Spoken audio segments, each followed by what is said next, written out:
ہم یہ سمجھتے ہیں کہ اس وقت جو ایران پر حملہ کیا گیا ہے،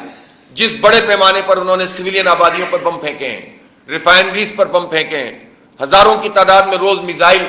یہ لوگ داغتے ہیں، لیکن ہم ایران کی قوم کو خراج تحسین پیش کرتے ہیں اور اس کی لیڈرشپ کو بھی، کہ ان کے سپریم لیڈر آیت اللہ خامنائی صاحب کی شہادت کے بعد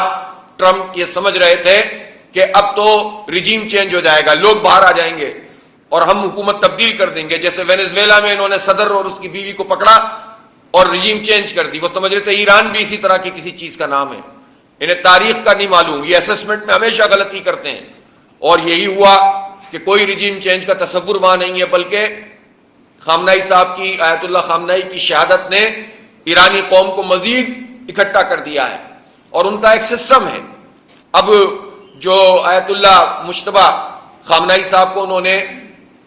اس وقت جو ہے وہ منتخب کر لیا ہے اپنے سپریم لیڈر کے طور پر، تو یہ ان کا اپنا ایک سسٹم ہے، اور اس سسٹم کے تحت جو ہے وہ ایک کے بعد دو اور دوسرے کے بعد تیسرا،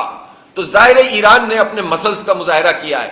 البتہ ہم یہ سمجھتے ہیں کہ خلیج میں جو اس وقت صورتحال ہے اس میں بھی اچھی میڈیشن کی ضرورت ہے، اور میرا خیال ہے کہ ایران کے اس اقدام کو ہم سراہتے ہیں کہ جنہوں نے واضح کیا ہے کہ ہم کسی سویلین ہدف کو ہدف نہیں بنانا چاہتے، کسی حکومت کے خلاف نہیں ہے، بلکہ ہم امریکی اڈے جہاں جہاں موجود ہیں وہاں سے اگر ہم پر اٹیک کیا جائے گا تو ہم وہاں اٹیک کریں گے، اور یہ بات بالکل جائز ہے۔ لیکن ہم یہ سمجھتے ہیں کہ اس وقت جو خطے کی صورتحال ہے اس کو آگ اور خون میں مبتلا کیا ہے امریکہ اور اسرائیل نے۔ بھارت کے نریندر مودی نے ایران پر حملے سے پہلے اسرائیل کا دورہ کیا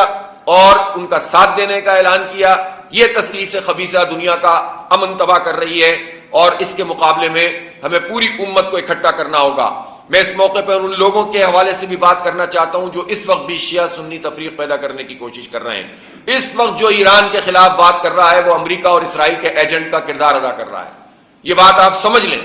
کہ جب حملہ ایران پر ہوا ہے اور امریکہ اور اسرائیل نے کیا ہے اور بھارت اس میں شامل ہے کسی درجے میں، اور کوئی اگر ایران کے خلاف کمپین چلانا شروع کر دے، ماضی کی چیزیں نکالنا شروع کر دیں، تو ماضی تو پھر بہت ساری چیزیں نکلتی ہیں، لیکن اس لمحے موجود میں کون سامنے کھڑا ہوا ہے؟ تو جو سامنے کھڑا ہوا ہے آپ اس کے خلاف کیمپین بنانا شروع کر دیں، چاہے اس کا کوئی مذہبی لوگ ہوں یا سیاسی لوگ ہوں، وہ سب امریکہ اور اسرائیل کے ایجنٹ کا کردار ادا کریں گے اگر اس موقع پر وہ امریکہ اور اسرائیل کو اس طرح سے سپورٹ کریں گے، اور یقیناً یہ امریکہ اور اسرائیل کو سپورٹ کرنے کے مترادف ہے۔ لہذا پوری پاکستانی قوم اس وقت ایران کے ساتھ ہے، اور ہم یہ سمجھتے ہیں کہ یہ جنگ بند ہونی چاہیے۔ چائنا اور رشیا کو بھی اپنا کردار ادا کرنا چاہیے۔ ہم یہ دیکھ رہے ہیں کہ گفتگو تو ہو رہی ہے، لیکن آگے بڑھ کر ان طاقتوں کو جس طرح سے امریکہ کو روکنا چاہیے اس کا دنیا انتظار کر رہی ہے۔